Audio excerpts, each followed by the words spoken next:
Dear students, हम लोग आज मुगल स्थापत्य का ये हम लोगों का अंतिम क्लास है और इसमें शाहजहां और औरंगजेब कालीन स्थापत्य कलाओं का हम लोग अध्ययन करने जा रहे हैं।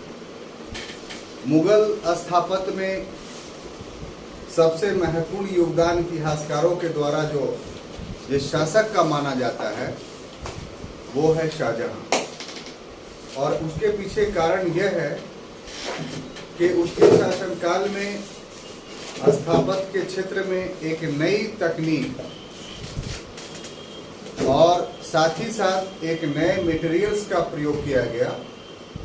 तकनीक जो था वो ये कि पूर्व का जो मेहराबी शैली था उसमें परिवर्तन किए गए और गुंबद में परिवर्तन किए गए, और इसमें संगमरमर का व्यापक रूप से प्रयोग किया गया।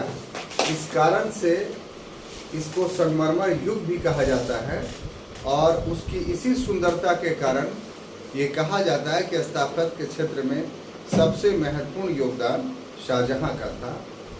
हालांकि अगर सम्मिलित रूप से हम लोग देखें पूरे मुगल स्थापत्य को, तो देखने से इस बात का पता चलता है कि शाहजहां से ज़्यादा स्थापत्य का निर्माण अकबर ने करवाया, और अकबर के स्थापत्य की कुछ ऐसी विशेषताएं थीं जो शाहजहां में नहीं पाई जाती थी। अकबर के स्थापत्य की सबसे बहुत महत्वपूर्ण विशेषता थी, उसमें सुदृढ़ता, मजबूती के को ध्यान में रखते हुए सुंदरता पर ध्यान दिया गया, और उसका स्थापत्य संपूर्ण भारत में फैला हुआ था। अनेकों जगह पर उसने किलों का निर्माण करवाया। तो इस कंटेक्स्ट में इतिहास में एक पुनर्विचार की आवश्यकता है, जिससे संबंधित प्रश्न हमने आपको दिया था, तो उस प्रश्न का बहुत कम लोगों ने आंसर दिखाया। हम आपसे अपेक्षा करते हैं कि आज की क्लास के बाद उस प्रश्न को फिर से लिखने की कोशिश करेंगे। तो अगर शाहजहां कालीन स्थापत्य की बात किया जाए तो इतिहासकारों का ऐसा मत है कि शाहजहां के काल में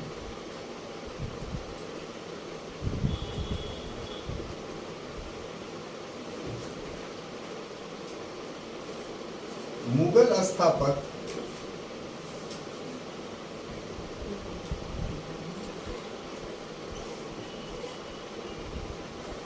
अपने चरमोत्कर्ष पर पहुंच गए,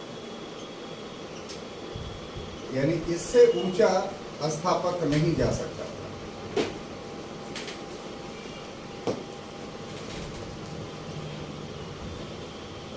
और इस काल की निम्न विशेषताएं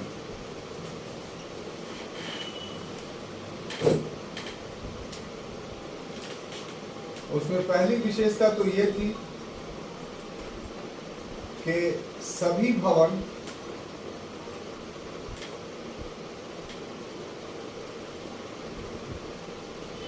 उदयपुर के मकराना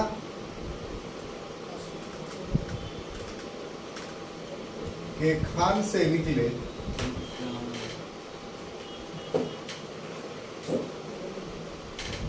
सफेद संगमरमर से कराए गए।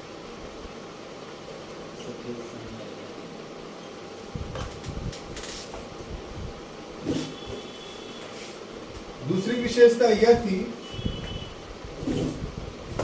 कि सफेद संगमरमर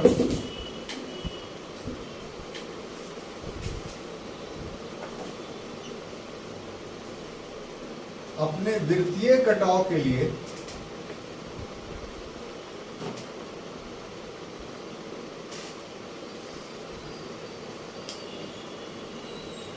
जानी जाती थी।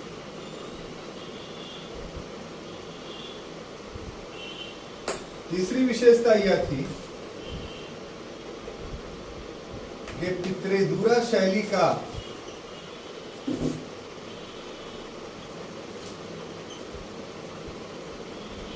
पूर्ण विकास हुआ।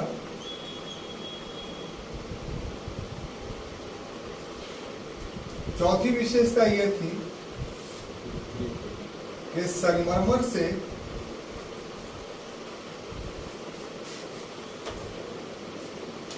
जालियों का निर्माण किया गया।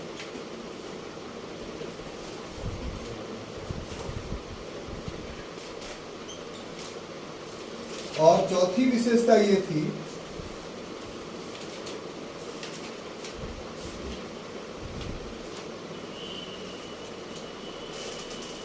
कि मेहराब में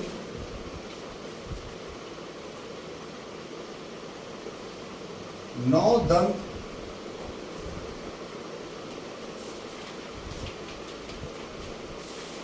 कार नक्श उकेरे गए। और पांचवी विशेषता ये थी कि गुंबद खुला हुआ और नोकदार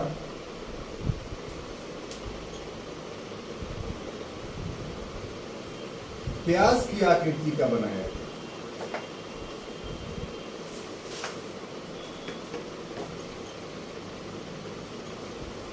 प्याज की आकृति का बनाया गया। तो हर शासकों के स्थापत्य में हम लोगों ने उस शासक के कंटेक्स्ट में विशेषताओं को देखा था। शाहजहां का जो स्थापत्य हम लोग पढ़ रहे हैं, तो इसके भी दृष्टि से मुगल स्थापत्य को देखेंगे तो मुगल स्थापत्य अपने आप में एक संपूर्णता के साथ विशेषता लिए हुए है। तो उसके साथ साथ हर शासक का उन विशेषताओं में अपनी विशेषता जुड़ी हुई है। शाहजहां भी इस नियम का अपवाद नहीं है। शाहजहां के शासनकाल में भी मुगल विशेषताओं में कुछ विशिष्टता जोड़ी गई जो अध्ययन का विषय बन गया, जो अन्य शासकों के काल में वो विशेषता नहीं पाएगी। मुगलों ने भी मुगल काल का विशेषता था कि पत्थरों का प्रयोग हुआ।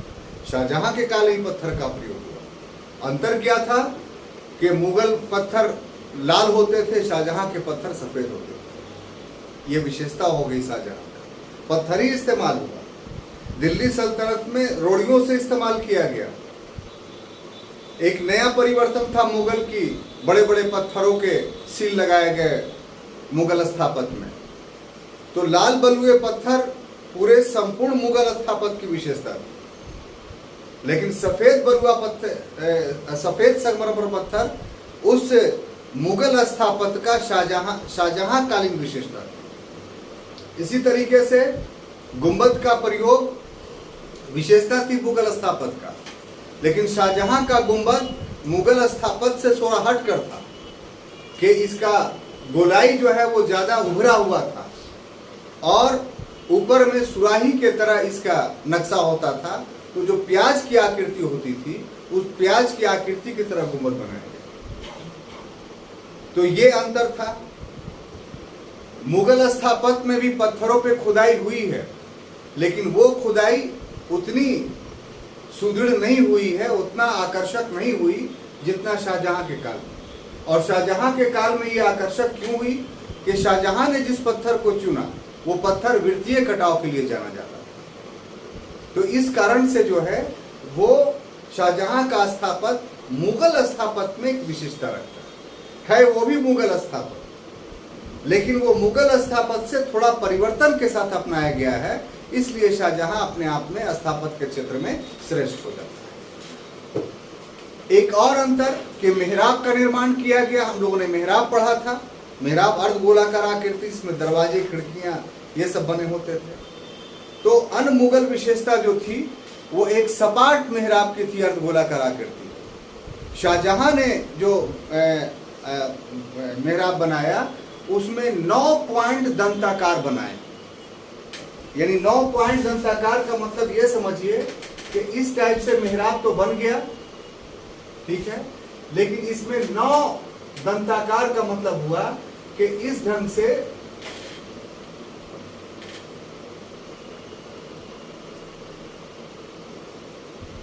चार इधर, एक बीच में और एक ऊपर। तो इस तरीके का मेहराब यानी डिजाइनिंग की गई, दांत निकाला गया मेहराब के अंदर। तो ये शाहजहां कालीन एक विशेषता हम लोग को दिखाई पड़ती है, जो पूरे मुगल स्थापत्य में दिखाई नहीं पड़ती। तो शाहजहां का जब स्थापत्य हम लोग पढ़ेंगे तो इन सारी विशेषताओं का पहले वर्णन करना पड़ेगा, तभी जो है हम शाहजहांकालीन स्थापत्य को पूरी तरीके से समझ सकते हैं, ये जान सकते हैं। अब देखिए अगला जो शाहजहांकालीन में प्रथम भवन है वो है दीवाने आम।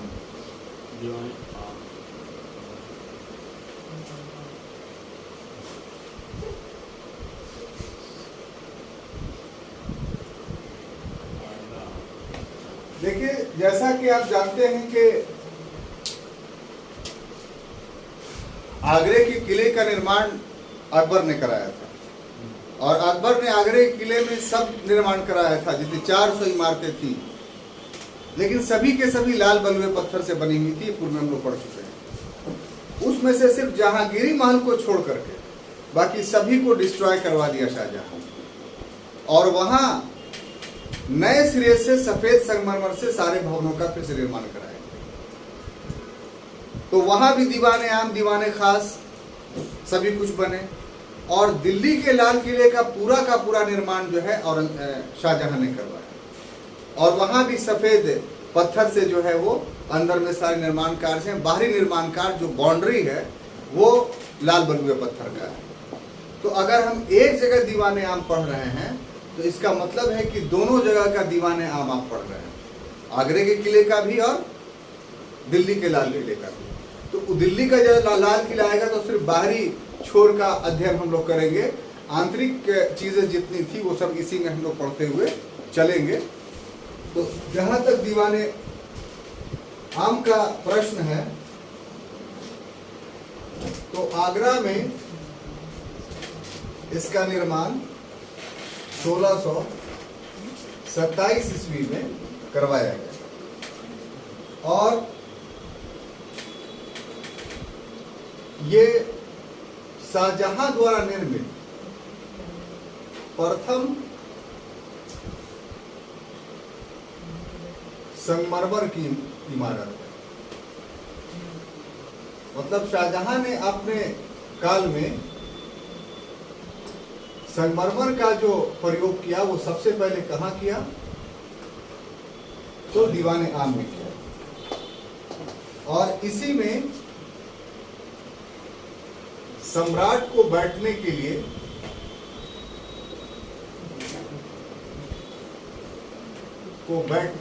हेतु मयूर सिंहासन, जिसको हम लोग उस समय की भाषा में तख्त ए ताऊस कहते थे। क्या कहते थे? तख्त ए ताऊस। अब देखिए यहाँ पर ध्यान देने योग बात क्या है कि जो तख्त ए ताऊस था, मयूर सिंहासन था, वो एक ही था, दो नहीं था। तो 1627 से लेकर के 1648 ईस्वी तक वो तख्त ए ताऊस आगरा में रहा, और 1648 के बाद शाहजहां अपनी राजधानी ले जाता है कहाँ, दिल्ली, क्योंकि उस समय दिल्ली का आगरे का लाल किला बन चुका था। तो फिर ये तख्त ताऊस कहाँ चला जाता है, दिल्ली चला जाता है। तो तख्त ताऊस वही था, दो नहीं था। तो जब नादिर शाह ने भारत पर आक्रमण किया, तख्त ताऊस को लूटा, चूंकि वो सोने का पूरा बना हुआ था, उसमें बादशाह के सर पे जो ताज होता था उसमें कोहिनूर हीरा लगा रहता था। ये सब एक सेट था जो तख्त ताऊस के साथ जुड़ा हुआ था। तो बहुत कॉस्टली था, सिर्फ कोहिनूर हीरा का ही कीमत इतना था कि पूरे विश्व का आधे दिन का खर्च उस हीरे के बिक्री से चल सकता था। यानी पूरे विश्व में जितना भी खर्च होता है, अगर उस पूरे हीरे को बेचा जाता तो उससे आधे दिन का खर्च चलता। इसी से आप कोहिनूर हीरा का अंदाजा लगा सकते हैं। तो यहाँ पर स्टूडेंट कंफ्यूज कर जाते हैं कि तख्त ताऊस यहाँ भी है, तख्त ताऊस आगरा के किला पे, दिल्ली के आगरा के किला में भी, तो दोनों में क्या अंतर है? तो दोनों एक ही है। 48 तक यहाँ वो रहा, 48 के बाद वहाँ रहा। अब इसमें जो डिटेल्स आप खोज रहे हैं, तो डिटेल्स हम लोग फतेहपुर सीकरी में जो पूरी तरीके से पढ़े हैं दीवाने आम, तो वो सब इसमें लागू होगा, बाकी सारी चीज़ें वही। मतलब समझ रहे हैं?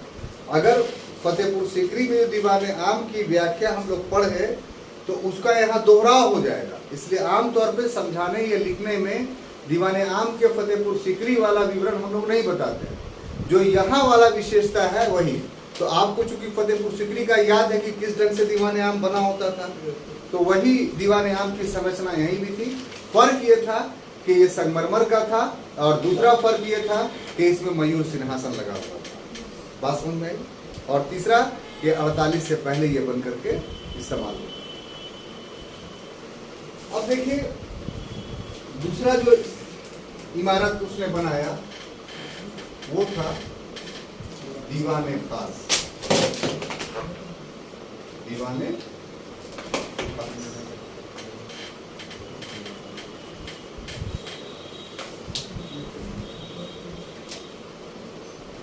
इसे 1637 में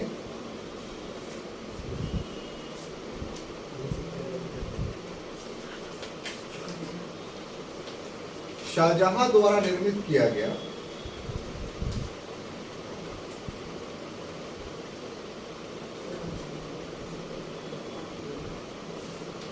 और यह आयताकार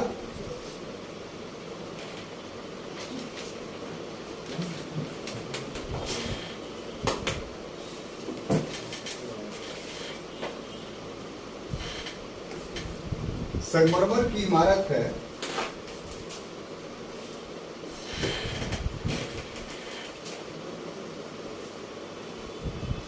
इसका छत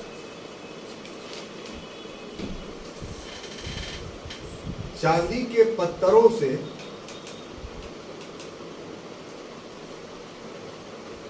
निर्मित था।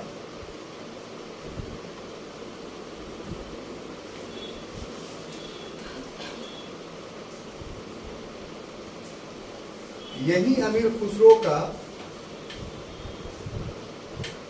यह सेंटेंस खुदा हुआ है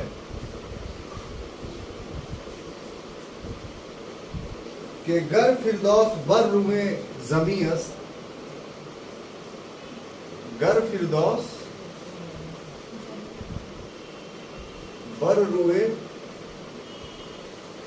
जमीयस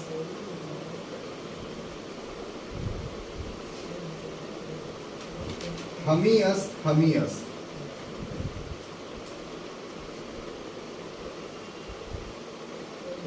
तो देखिए यहां पर एक बात आपको बताना चाहते हैं कि जैसा कि अभी दीवाने आम के क्रम में हमने आपको बताया कि जो फतेहपुर सीकरी में पढ़े थे उसी को याद रखिएगा, वो यहाँ नियम लागू नहीं होगा। क्योंकि फतेहपुर सीकरी में अकबर ने जिस दीवाने खास की का निर्माण किया था वो दूसरी जगहों पे नहीं हो पाया। फतेहपुर सीकरी का दीवाने खास अपने आप में विशिष्टता लिए हुए था, उसकी तुलना कहीं नहीं की जा सकती, ना आगरे के किले में, ना दिल्ली के लाल किले में, और न ही अकबर ने खुद लाहौर का या इलाहाबाद का या अटक का या अजमेर का किला बनाया, ना ही वैसा दीवाने खास उन जगहों पे या दीवाने आम निर्माण करवाया। यहाँ का जो दीवाने खास था वो आयताकार भवन था और बहुत विशाल था। और इसकी सबसे बड़ी विशेषता ये थी कि इसके पत्थरों में पितरेदूरा का इतना व्यापक पैमाने पे प्रयोग किया गया है कि काफी आकर्षक लगता है। और ऊपर सीलिंग में चांदी का सीलिंग दिया हुआ था छत में, जिसको अंग्रेजों ने जो है नोच नोच के निकाल दिया, इसीलिए बदनुमा देखने में लगता है। अब आप देखने जाते हैं पूरा सीलिंग जो है वो चांदी का था। और सबसे बड़ी विशेषता ये थी कि इस दीवाने आम में पिलर्स दिए हुए थे, स्तंभ खंभा बने हुए थे, उस सब में नक्काशी की हुई थी, सब में पितरेदूरा शैली का इस्तेमाल किया था, सब में हीरे जवाहरात भरे हुए थे। और कहीं पर भी आप खड़े होंगे तो तख्ते ताउस वहां से नजर आता था। यानी कोई भी व्यक्ति पिलर्स के से तख्ते ताउस को ना देखे ऐसा नहीं था।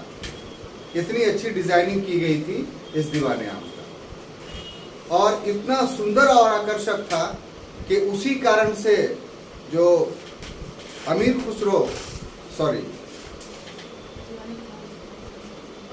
गलत इसमें लिखा गया है, हाँ ठीक है। अमीर खुसरो, यहाँ पर कंफ्यूजन जो हो रहा था वो ये आपको बता दें कि अमीर खुसरो तो दिल्ली सल्तनत का शायर था, तो अभी तो मुगल आए नहीं थे। तो क्या आपके मस्तिष्क में ये प्रश्न उठ रहा है कि अमीर खुसरो ने इसको देख कर करके जो है वो ये पंक्ति लिख दी दीवाने आम को? तो आपके अंदर एक उत्तेजना पैदा हो सकती है कि भाई अमीर खुसरो तो पहले था, तो इसका मतलब है कि ये पंक्ति उसकी नहीं है, दूसरे की है, और ये हम गलत पढ़ रहे हैं। तो इसका व्याख्या ये है कि अमीर खुसरो की ही ये पंक्ति है, लेकिन अमीर खुसरो ने ये पंक्ति दीवाने आम के लिए नहीं लिखी। अमीर खुसरो ने ये पंक्ति कश्मीर के लिए लिखी। कश्मीर जब वो गया था तो उसकी सुंदरता से, उसके प्राकृतिक सौंदर्य से उस घाटी के इतना प्रभावित हुआ कि कह दिया कि साहब गर फिरदौस बर रुए जमीयस हमीयस हमीयस हमीयस, अगर धरती पर कहीं स्वर्ग है तो यही है, यही है, यही है।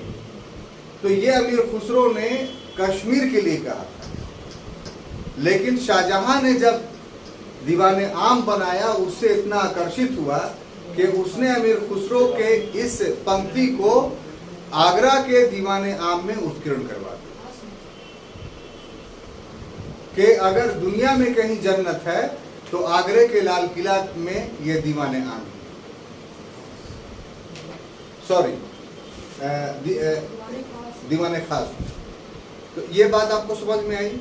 ये बहुत ज़्यादा कंफ्यूज क्वेश्चन है, आप बीच में पढ़ते तो आपको दिक्कत हो सकता था, क्योंकि अमीर खुसरो को भी आप पढ़े हुए हैं, तो आपके यहाँ प्रश्न कि भाई ये तो था नहीं, तो कहीं ऐसा तो नहीं कि अमीर खुसरो ने लिखवाया। तो अमीर खुसरो ने शेर लिखा था किसके लिए? कश्मीर के लिए, लेकिन शाहजहां ने अमीर खुसरो के शेर को दिल्ली के दीवाने खास में, आगरा के किले के दीवाने खास में इसको दिखा दिया। इसका मतलब ये था कि सारे इमारतों में दीवाने खास, आगरे का दीवाने खास जो है वो शाहजहां के लिए काफ़ी आकर्षक था, इसीलिए उसने शेर को। क्लियर? अब आइए मोती मस्जिद।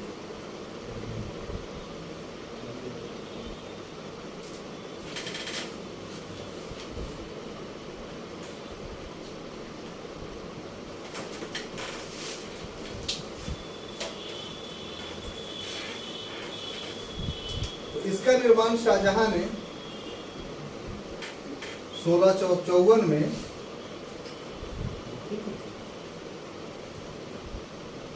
शाहजहां के द्वारा इसका निर्माण कार्य करवाया गया। ये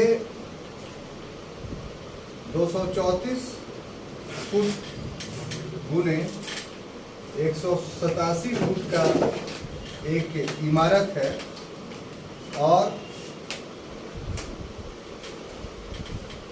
इसकी सबसे महत्वपूर्ण विशेषता यह है कि इसका गुंबद जो बनाया गया है वो काफी आकर्षक है। तो इस तरीके से मोती मस्जिद आपको दो मिलेगा। यहाँ भी पहले के भी क्लास में हम स्पष्ट किए हैं, फिर से दोहरा देते हैं आपको कि मोती मस्जिद आगरे के किला में भी बना हुआ है और मोती मस्जिद दिल्ली के लाल किले में बना हुआ है। यहाँ पर बहुत ज़्यादा कंफ्यूजन स्टूडेंट्स के बीच रहता है कि आगरे का किले का निर्माण अकबर ने कराया, आगरे के अंदर के सारे भवनों का निर्माण शाहजहां ने करवाया, और मोती मस्जिद का भी निर्माण शाहजहां ने करवाया। लेकिन दिल्ली के आगरे किले के संपूर्ण भवनों का और किले का निर्माण शाहजहां ने करवाया, लेकिन मोती मस्जिद का निर्माण औरंगजेब ने। और दूसरी बात इसमें यह कि आगरे के मोती मस्जिद से ज़्यादा आकर्षक जो है वो दिल्ली के किले का मोती मस्जिद है। क्यों? कि आकार में यहाँ से छोटा है वो दिल्ली वाला जो आगरे के दिल्ली वाले लाल किले में जो मोती मस्जिद है, लेकिन चकमक पत्थरों का इतना ज़्यादा प्रयोग किया औरंगजेब ने कि दूर से एकदम चमकता है और काफ़ी आकर्षक देखने में लगता है। तो दोनों से अगर तुलना किया जाए, आगरे के किले वाले मोती मस्जिद से और दिल्ली के लाल किले वाले मोती मस्जिद से, तो ज़्यादा श्रेष्ठ हमको दिल्ली का लगता है, हालांकि आकार में वो यहाँ से छोटा है। ये सभी ऑब्जेक्टिव प्रश्न हैं जो आते हैं एग्जामिनेशंस में, तो इसीलिए हम इसको अलग अलग ढंग से बोल करके आपको समझा रहे हैं ताकि क्लास में ही बातें याद। अब देखिए अगला जो बिल्डिंग है वो है मुसम्मम बुर्ज।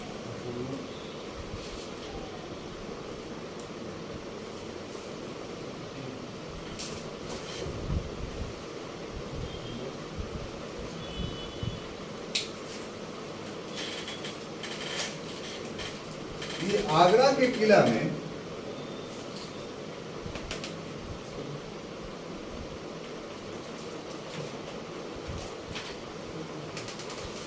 छह मंजिला एक भवन है।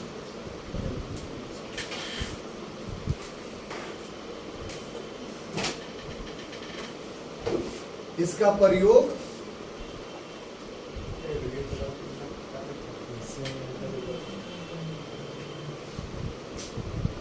स्त्रियां पशु युद्ध देखने के लिए करती हैं।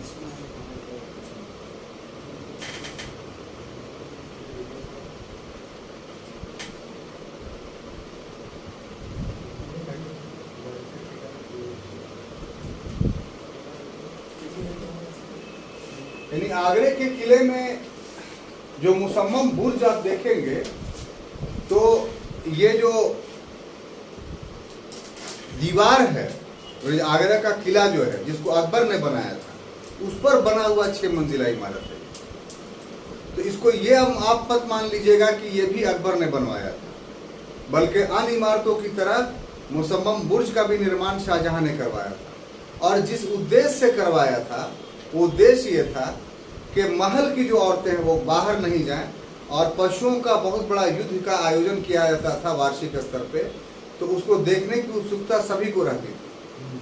तो हरम की महिलाएं सुरक्षित रूप से उसको देख सके, इसीलिए 6 मंजिला भवन का निर्माण कराया कि जितनी हरम में महिलाएं हैं सभी के सभी मुसम्मम बुर्ज पे आगे की ओर निकला हुआ रहता था। तो वहां से रोड पर जो तमाशा होता था उसको आराम से, या कभी कभी परेड निकलता था शासक का बाहर निकलने के लिए, तो उसको औरतें देखती थी। तो औरतों की संख्या चूंकि अधिक थी इसलिए 6 मंजिला मुसम्मम बुर्ज का निर्माण करवाया गया। लेकिन ये मुसम्मम बुर्ज शाहजहां के अंतिम समयों में दूसरे काम में प्रयुक्त होता है, क्योंकि इस मुसम्मम बुर्ज से यमुना नदी के दूसरे छोर पर निर्मित जो ताजमहल शाहजहां ने बनवाया था वो यहां से नजर आता था। तो अंतिम समयों में जब वो कैद में जीवन व्यतीत कर रहा था या बीमारी की स्थिति में था, तो मुसम्मम बुर्ज का प्रयोग शाहजहां अपनी बीवी मुमताज महल की कब्र को देखने के लिए करता था, और उसका अधिकांश समय मुसम्मम बुर्ज पे ताजमहल को देखने में ही व्यतीत होता था। तो इतिहास में मुसम्मम बुर्ज इस कारण से ज्यादा प्रसिद्ध हुआ है, ज्यादा मशहूर हुआ है। ठीक है, अब उसके अगली इमारत जो है जामा मस्जिद।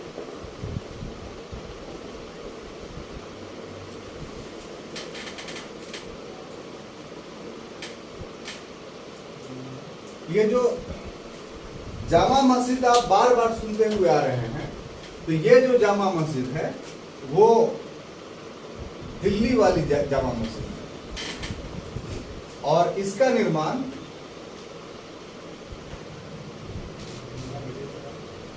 शाहजहां के द्वारा किया गया था। इसका कुल अगर आकार देखा जाए तो ये जामा मस्जिद 130 फीट लंबा और 100 फीट चौड़ा है।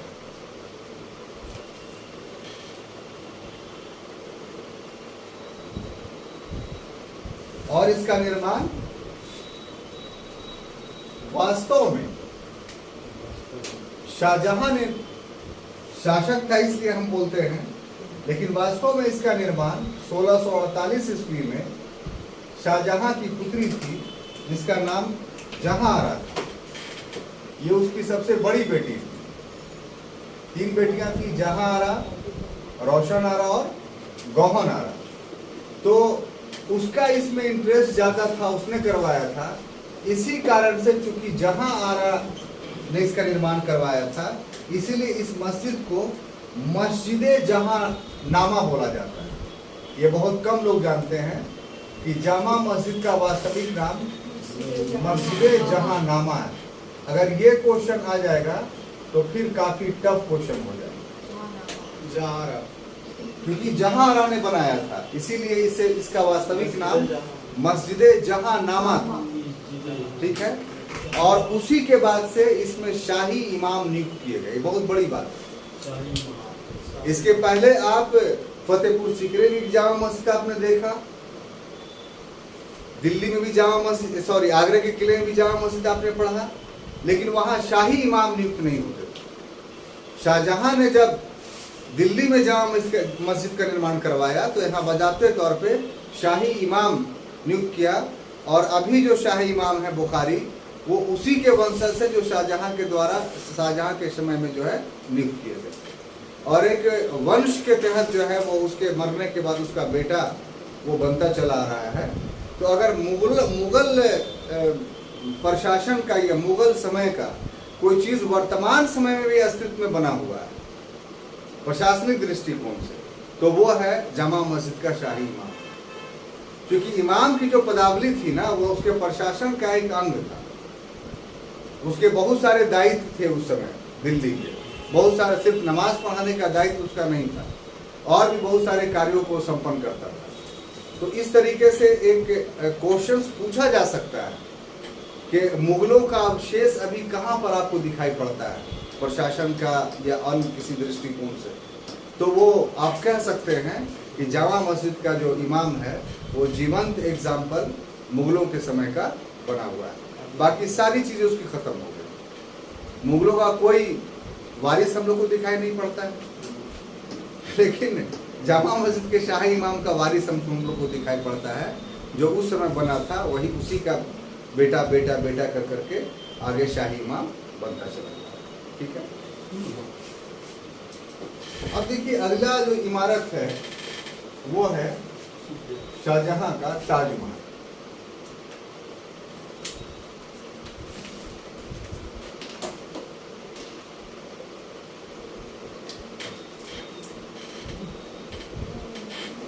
जिसके लिए शाहजहां काफी जाना जाता है, और इतिहास में अगर वास्तविक कहा जाए तो उसे ताजमहल के वजह से ही जाना जाता है। इसका निर्माण उसने जो करवाया वो अपनी पत्नी अर्जुमंद बानो बेगम,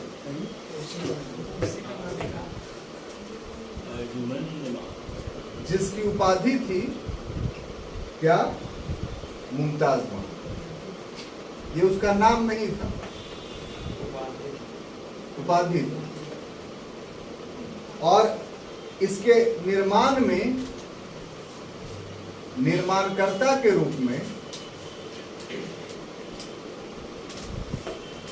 दो विचार हैं। एक का कहना है, जो अभी नवीन विचार है, वो ये कि गैरी नीमो बैरिनियो ने कराया। गैरी नीमो बैरिनियो ने, ये नवीन अनुसंधान है। लेकिन दूसरा जो प्रचलित है, जिसको अधिकांश इतिहासकार मानते हैं कि इसका जो वास्तुकार था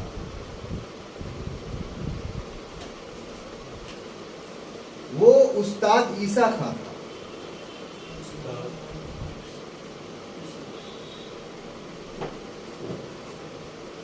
और जो योजना बनाई थी वो अहमद लाहौरी ने, योजना का।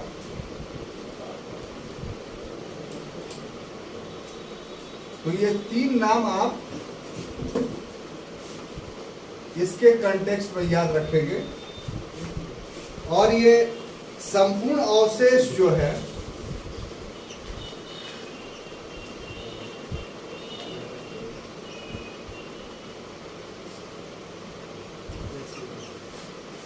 उन्नीस 19,000 फीट चौड़ा है, सॉरी 1900 फीट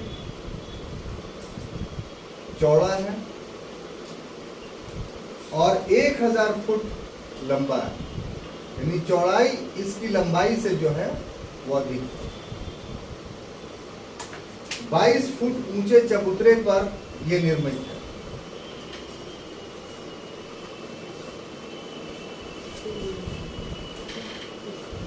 ऊंचे चबूतरे पर यह निर्मित है और चारों को और साथ ही साथ प्याजनुमा गुंबद का इसमें निर्माण किया गया है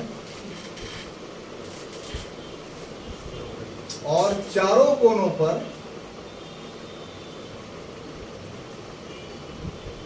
मीनार बने हुए हैं। साथ ही साथ संगमरमर से निर्माण किया गया है संपूर्ण भवन का, लेकिन चारों ओर, बल्कि तीन ओर कह लीजिए, सैनिकों के रहने के लिए कमरे थे।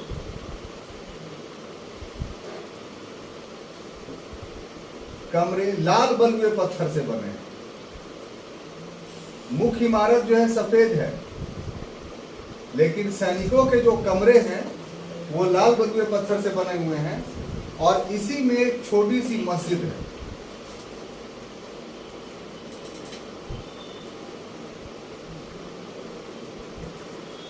इसमें जालियों का प्रयोग किया गया है।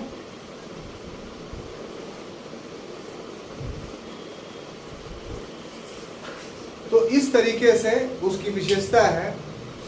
सबसे महत्वपूर्ण बात है कि आप ताजमहल में जाएंगे जो अब बंद हो चुका है, कि जो मकबरा है उसमें सिर्फ दो का मकबरा है, एक मुमताज महल का और दूसरा जो है शाहजहां का। यह भी अपने आप में काफी विडंबनापूर्ण बात है कि शाहजहां की जब मृत्यु हुई थी तो उसकी लाश 12 दिनों तक पड़ी रही और हिजड़ों ने जाकर के उसको दफन किया था वहां, उसके अपने लोगों ने दफन नहीं किया। तो दोनों मियां बीवी का कब्र जो है वो अंदर में है, जो 22 फीट आप देख रहे हैं कि 22 फीट कुछ ऊंचे चबूतरा पर, तो उस चबूतरे के नीचे में जो है वो कब्र है और कच्ची कब्र है, मिट्टी का बना हुआ है। और ठीक उसके ऊपर जो आप मकबरा आप देख रहे हैं कि जिसमें कब्र की आकृति बनी हुई है, तो वो फेक है, ओरिजिनल नहीं है। और उसमें संगमरमर की जालियां लगी हुई हैं चारों तरफ से, जो काफी आकर्षक है। उस पत्थर में जो त्रिकोणात्मक रूप से मकबरे बने हुए हैं, उसमें अगर ऊपर से टॉर्च मारिएगा तो उसकी रोशनी पत्थर को क्रॉस करके नीचे जाती है। इसी से आप उस पत्थर की उच्चता का अंदाजा लगा सकते हैं। अभी कुछ दिनों से एक विवाद चल रहा है हिंदुवादी संगठनों की ओर से कि वो ताजो महल था। इसमें किसी प्रकार का कोई विवाद नहीं, आप लोग स्पष्ट कीजिए। विवाद पैदा किया गया, वास्तविकता ये है कि ये जो भूमि थी, जो आगरा के जमुना नदी के किनारे जहां पर ताजमहल बना हुआ है, वो भूमि वास्तव में सवाई जय सिंह की थी। सवाई जय सिंह से ये भूमि खरीदी गई शासक के द्वारा और तब जो है वहां उस भवन का निर्माण करवाया गया। अब अंदर में बंद क्यों है तहखाना? तो बंद इसलिए किया गया है कि सुरक्षा के दृष्टिकोण से कि कब्रों को नुकसान नहीं पहुंचे। और उसके अंदर में कुछ वर्ष पहले तक खुला हुआ था, आम पब्लिक जाती थी, देखती थी, तो अंदर में जैसे बाहर में कमरे हैं वैसे कमरे बने हुए हैं। तो उसमें जो तकनीक है, वो तकनीक आर्कियोलॉजिकल डिपार्टमेंट के साइट पर जाकर आप देख सकते हैं कि चूंकि यमुना नदी बगल से बहती थी, तो इसलिए सोचिए कि उसके स्थापत्यकार कितना ये थे, भविष्य पर चिंतित थे कि इसको महल भविष्य में भी सुरक्षित रहे। तो भविष्य में कैसे सुरक्षित रहेगा? नदी में हो सकता था कि दलदल बन जाता या पानी से नुकसान हो सकता था, तो बिल्डिंग गिर सकती थी, इसकी संभावना जो है बनी हुई थी। तो इसलिए बहुत खुदाई करवा के उसमें एक विशेष प्रकार का लकड़ी आता था, उस लकड़ी को भरा गया और फिर उस लकड़ी पे नींव जो है रखी गई, ताकि जो है वो किसी भी प्रकार का कोई विस्थापन हो या फिर कह लीजिए कि मिट्टी का कोई कटाव हो, तो वो भवन जो है उस लकड़ी पे हमेशा खड़ा रहे, उसको कोई नुकसान नहीं। और उसके बाद 22 फीट का ऊंचा चबूतरा बनाया गया ताकि बैलेंस उस लकड़ी का बना रहे। ये उसकी बैलेंस को बनाने के लिए ही चारों ओर कमरे बनाए गए उसके अंदर, और फिर जो है उसमें मज़ार बनाया गया ताकि और को कच्चा रखा गया। ये सब सारे आप आर्कियोलॉजिकल डिपार्टमेंट ऑफ इंडिया के साइट पर जाएंगे, ये ASI के साइट पर जाएंगे तो आपको सारी चीज़ें अनुसंधान हो चुका है, इसमें किसी विवाद की बात नहीं है। इसीलिए इलाहाबाद हाई कोर्ट के पास जब ये मुकदमा गया तो उसको मजाक के तौर पर लेकर के इलाहाबाद हाई कोर्ट के जज ने कहा कि तब आप हमारे चैम्बर का ही बोले खुदाई करवाइए, जहाँ पर चाहेगा वहाँ पर खुदाई के लिए चले जाइए, खुदाई करवाइए, ये कोई बात तो नहीं हुई। तो ये सब सारी बातें थी जो ताजमहल से जुड़े विवादों के बारे में बताया जाता है। अब अंतिम शासक जो बचता है वो है औरंगजेब। बोर्ड पर जगह कम है इसलिए औरंगजेब के बारे में लिख नहीं रहे हैं, और औरंगजेब की बहुत भूमिका स्थापत्य के क्षेत्र में है भी नहीं। औरंगजेब अपने संपूर्ण जीवन में युद्धों में व्यस्त रहा, विद्रोहों को दबाने में व्यस्त रहा, और व्यक्तिगत रूप से उसका उद्देश्य स्थापत्य के क्षेत्र में था भी नहीं। वो एक सूफी संत विचार का व्यक्ति था जो अपने भोजन और अपने कपड़ों की व्यवस्था खुद अपने द्वारा लिखे गए कुरान की आयतों को से जो पैसा आता था उससे करता था, या टोपी बीन करके जो पैसा आता था उससे वो खाता था। राजकोष से कोई भी पैसा औरंगजेब नहीं लेता था। तो इतना सादा जीवन व्यतीत करने वाला व्यक्ति को स्थापत्य में कोई दिलचस्पी नहीं हो सकती, लेकिन फिर भी उसने कुछ स्थापत्य बनाए।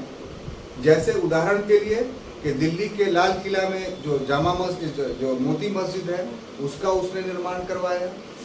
इसके अलावा उसने अपने पत्नी जिसको मानता था बहुत ज़्यादा, उसका औरंगाबाद में उसने निर्माण करवाया। रुकैया बेगम नाम था उसका, और उसने भी कोशिश किया कि रुकैया बेगम के औरंगाबाद में जो मकबरा बना रहे हैं वो ताजमहल की तरह, लेकिन वो कर नहीं पाया उतना, क्योंकि उतना धन नहीं था, उतना समय नहीं था। तो रुकैया बेगम का जो मकबरा है औरंगाबाद में, उसके लिए एक उक्ति है, एक कोटेशंस है कि ये ताजमहल की फूहड़ नकल है। यानी नकल करना चाहा लेकिन उतर नहीं पाया, पूरी तरीके से फूहड़पन उसमें दिखाई पड़ती है। और एक नाम आप सुने होंगे लाहौर में बादशाही मस्जिद का। तो अगर तर्क के खातिर कहिए तो औरंगजेब के स्थापत्य का सबसे भयंकर एग्जाम्पल जो मिलता है वो लाहौर के बादशाही मस्जिद। कुछ दिन पहले आपने सुना होगा कि वहाँ आतंकवादी घटना हुई थी, आतंकवादी लोग घुस के लाहौर के बादशाही मस्जिद में हमला किया था और लगभग बहुत सारे लोग मारे गए। तो ये वही बादशाही मस्जिद है लाहौर में जिसका निर्माण औरंगजेब ने कराया। तो ये मित्रों, एक ईमानदारी पूर्वक हमने 6 क्लास लेकर के आपको मुगल कालीन स्थापत्य समाप्त किया, और अब अगले क्लास में हम लोग जब मिलेंगे तो मुगल चित्रकला और मुगल संगीत कला के बारे में आपसे डिस्कस करेंगे। तब तक के लिए इजाज़त दीजिए।